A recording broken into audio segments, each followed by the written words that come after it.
So we made it to Willow Beach. Personal boat launch is right here. That's all for the personal. And then if you rent kayaks or you're doing tours, it's gonna be further down this way, away from the boat launch. It's gonna be way over yonder. You gotta make sure that when you get here at least half hour early if you're gonna do a tour.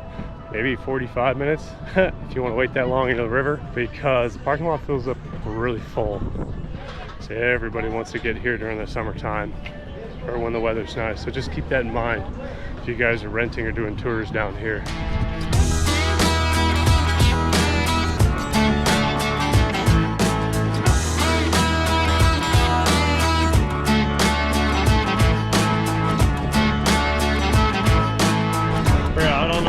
We're not doing a tour, we're doing this ourselves.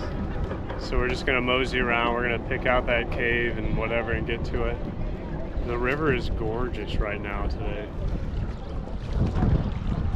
These views are incredible. This is a lot like the Grand Canyon. It's actually stunning. Same river. I kind of want to take a picture. The big red hills all around and all the boats behind us coming out to enjoy the river. All Las Vegas's playground right here. It's absolutely insane.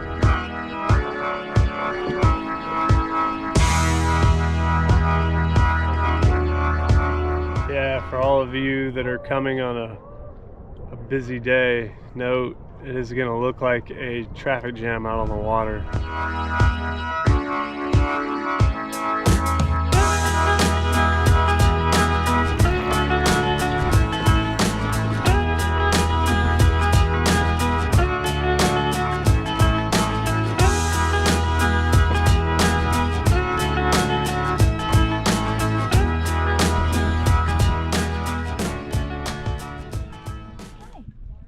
How do you feel? Parked. After kayaking for about 20 minutes, we decided to take a short break at a beautiful small beach. Don't hit the scraggly bush. Willow Beach has 235 miles of shoreline to explore. It is where we launched from. It is inside a national park in the state of Arizona, and there is a fee to get in. The Route to Emerald Cave is a straight shot up the river from the beach. There's the old ruins, abandoned ruins, whatever they are. I forget if it's a mine or a town or what used to be over there, but there's a group up there with their tour guide right now. It's been a glorious day on the water, and we're still getting to the cave, almost there. We went on Memorial Day weekend, and the air temperature was around 92 degrees, while the water was around 70 degrees. As you can tell, we had plenty of covering from the sun, and made sure to put on sunscreen. The distance to the cave itself is a 2-mile paddle up the river. Our kayaks cost a total of $170 for 4 hours to rent at the time this video was made. What do you want? Nothing. What'd you say? Nothing. Can I drag you the rest of the way? You want me to tow you in your little red kayak down this river? No, not at all. You're gonna row. Desert Adventures was the company we rented from, and they dropped off the kayaks at 10:30, and then they picked them up at 2:30 p.m., right on the dot. Be sure not to be late, or they will charge another $100 to drop them off. All right, we hit Emerald Cave. Can you guys believe it? Emerald Cave right here.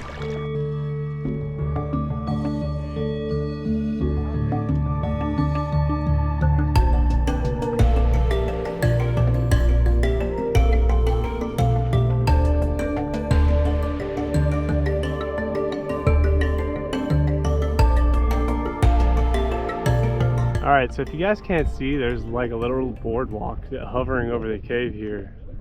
And it's super crazy looking. And then there's like this line going over the water, and it's got a small little car, and it's like literally like right there. It's hard to make out in the video, but it's super cool. For those of you that want to come out here and think it's the bee's knees, well, there's a lot of other places on this river that are gorgeous. You can wait your turn in line if it's busy, but yeah.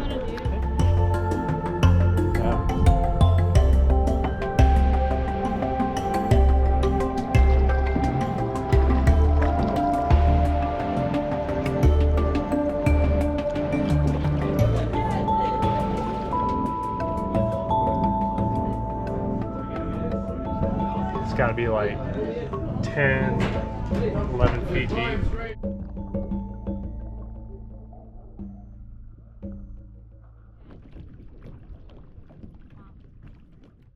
That's the Emerald Cave. That actually goes in there. Megan's in front of the cave. That's the cave in the background. There's a long line of people waiting to get into the cave. In the early 1900s, the cable car and catwalk you currently see were created to collect data on the river flow.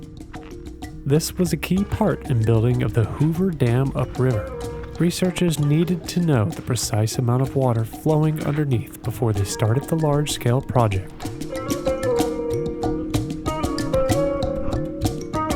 Of course, I was curious and decided to climb and investigate the abandoned walkway on the side of the cliff. Now looking out, there will be kayakers and boaters depending on the season.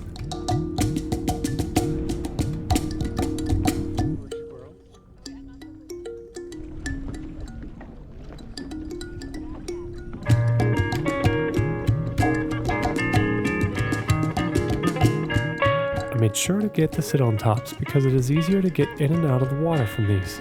Cooler, camera gear, or other things that kayaks will support that.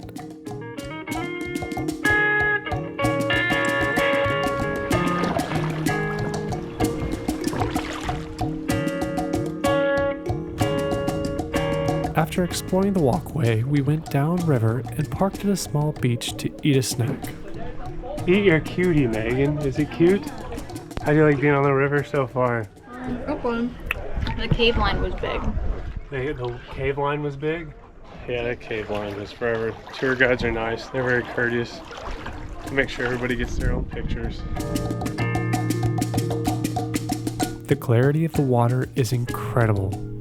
You can see straight down to the bottom of the river.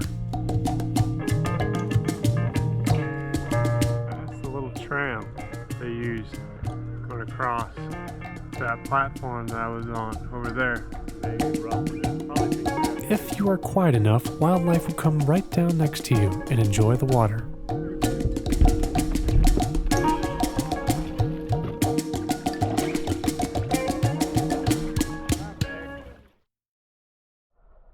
I really wish I could have gone scuba diving. I know there would be lots of items dropped from kayakers in the water to find.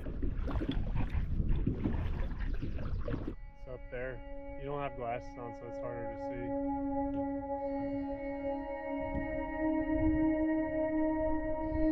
see. The rhythmic dip of paddles, the only sound accompanying us as we glide along the mighty Colorado.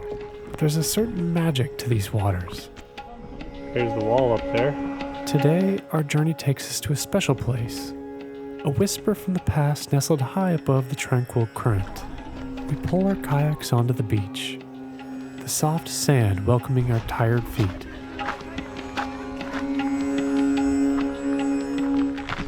It's nice and cozy around here. It feels like, what, 90 degrees? The air here feels different, still and deep, carrying only the scent of the desert and gentle rush of the river. Then it's a short, steady hike upwards, each step taking us closer to history. And here it is, the old river gauger's house, standing within its weathered walls.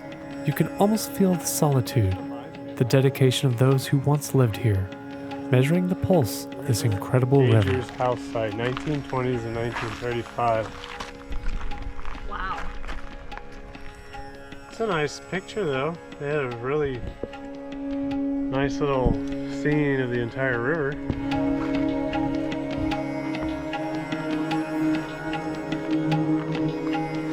It's a moment of quiet reverence, a truly peaceful escape. With our spirits refreshed, we descended back to shore.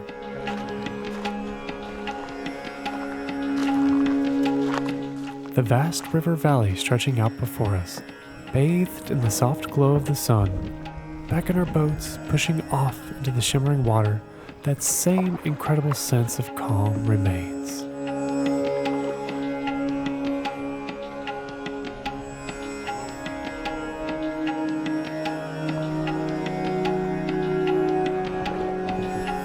The rest of our journey, we took our time paddling back, enjoying the expanse of the river. It's so crazy to think what an hour drive from one of the busiest cities will take you to.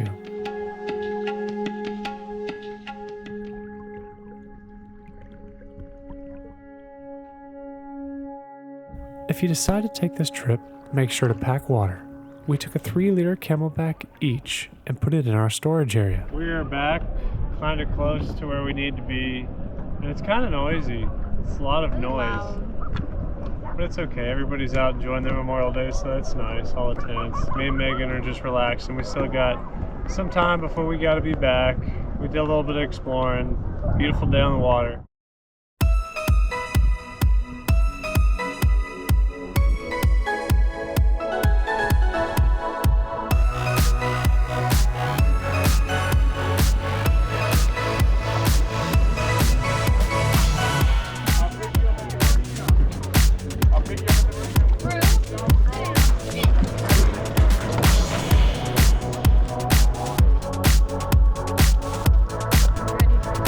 We're done.